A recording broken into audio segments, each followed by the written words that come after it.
किसी को जिसको जरा सा सुख है, कोई राजनेता है या कोई वैसे अच्छी पोस्ट है, उसको जिक्र करो, प्रार्थना करो, रिश्तेदार हो या कोई भी, कि भक्ति कर ले, परमात्मा का नाम ले ले, और फिर अगले जीवन में बहुत दुर्गति होती है, गधे कुत्ते सुअर बनोगे।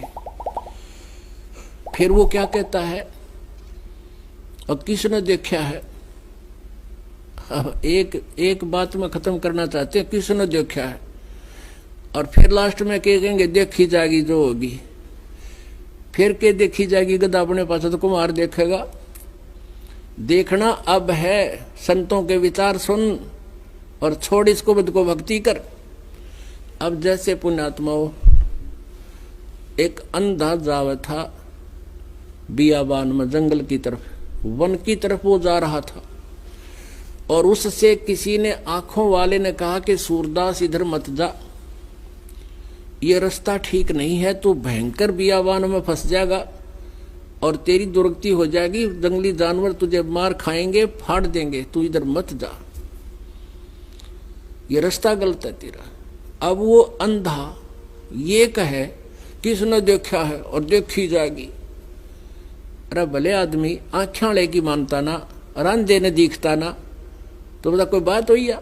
अब अंधे ने तो दिखता नहीं, आँखें वाले नो के किसने देखा, और वो आँखों वाला देख रहा तभी तो बता रहा है तुझे कि मार्ग ठीक है, नहीं है तेरा, ये वापस हो ले।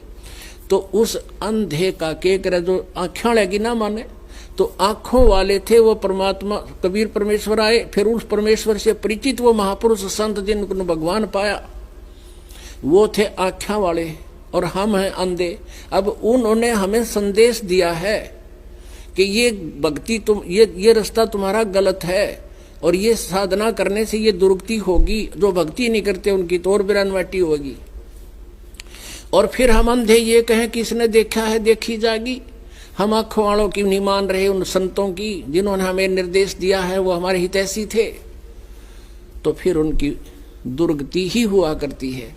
तो फिर क्या बताया है,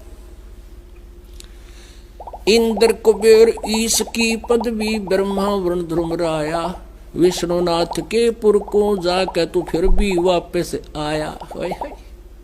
असंग जन्म तन मरत्या होगे, जीवित क्यों न मरे रे, द्वादश मध्य महल मठ बोरे, बहुर न दे धरे रे।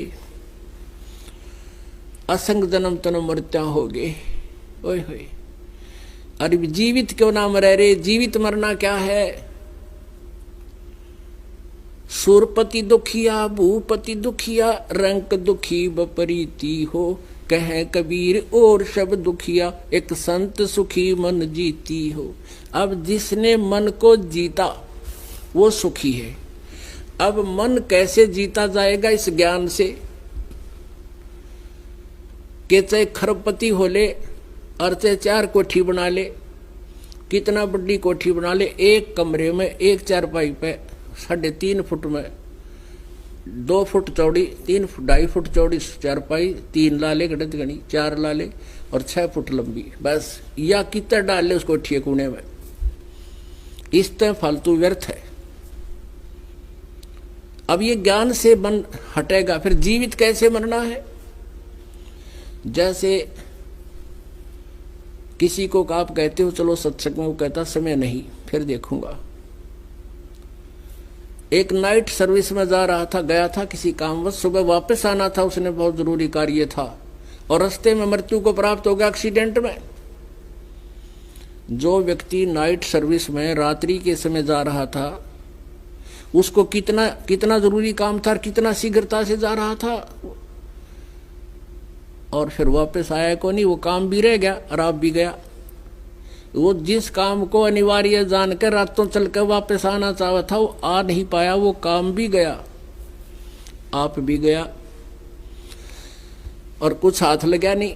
तो ऐसे जब ये मन आपके अंदर ये बाधा पैदा करे कि सत्संग में जाने से तेरा कोई हानि होगी, तो फिर इसने समझावा बैठ कर भगवान के ज्ञान थे।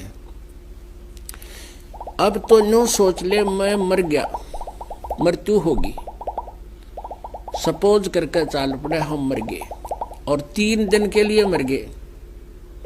अब 3 दिन में कोई हानि होए भी, वैसे तो भगवान के मार्ग पर लाभ होए ऐसे हानि नहीं हुआ करती। आपको बहुत प्रमाण दे दूंगा, यहाँ भी जो ऐसा घटना घटी है। भक्त यहाँ होते हैं, भगवान वहाँ होते हैं, और उनके वो काम किए सोच भी नहीं सकते। फिर भी आप अपनी सोच से सोच कर ये चल पड़िए कि 3 दिन हम मर गए, और 3 दिन में जो हानि होगी वो फिर जाकर संभाल लेंगे, अपनी सेट कर लेंगे। भगवान का रास्ता तो मिल रहा है हमें, भक्ति का समय तो मिल गया। और जो परमानेंट टिकट कटकी जब के कर लेगा, जब कुछ भी ना रहेगा हाथ में, वो सारा काम रह जाएगा तेरा। तो इसको कहते हैं जीवित मरना। मन चाहता है शराब पी लूं, मन चाहता है कोठी ले लूं, मन चाहता है फलानी चीज ले लूं, तो इसने समझा दे भाई भक्ति कर ले, ना तो ये महावीर जैन वाली बिरान माटी तेरी भी हो जाएगी। यानी इस तरह हमें भी याद रखनी पड़ेगी। ये कोई वैसे एक कोई सांग नहीं कर रहा है, ये दास आपको तथ्य से परिचित करा रहा है। और तब